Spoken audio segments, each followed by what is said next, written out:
Hi, I'm Lisa Leiter. Welcome to this special edition of Chicago Business Today, the year in review in politics.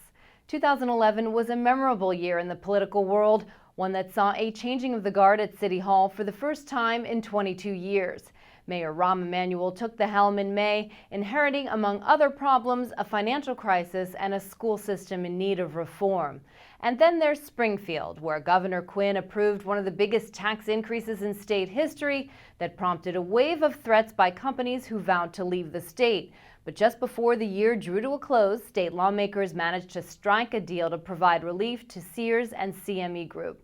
Crain's political columnist Greg Hinz stopped by the studio to talk about 2011 and offer his outlook for what is likely to be a busy 2012, another election year. So Greg, Mayor Emanuel's been in office now for 7 months. Has he accomplished what he said he would? A fair chunk of it, particularly on the financial side, where they put together a budget with some pain, but they did a good job of spreading it around.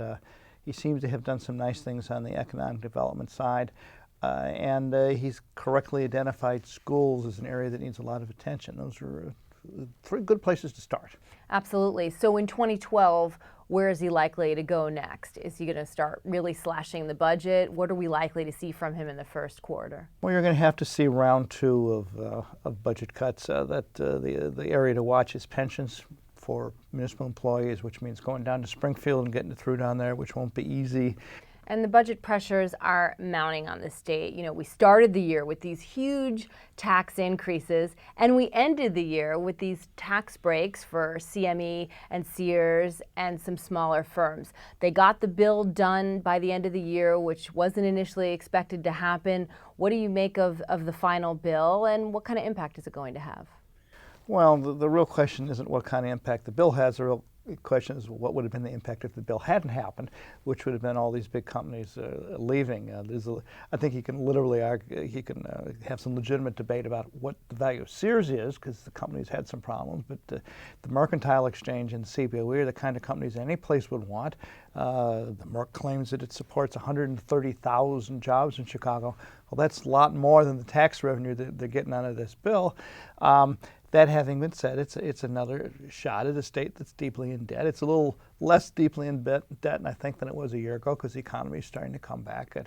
But anybody who thinks that the quote-unquote temporary income tax is going to disappear in a couple of years, I got a bridge to sell you. So was this more good politics then than sound financial policy? It's more survival politics than good financial policy. I mean, they make the case that the Merck is overtaxed and they were just correcting a fallacy in the state tax code. Well, I got a fallacy. I want to cut my taxes too. The fact is they're a very valuable company, and losing them would have been disastrous.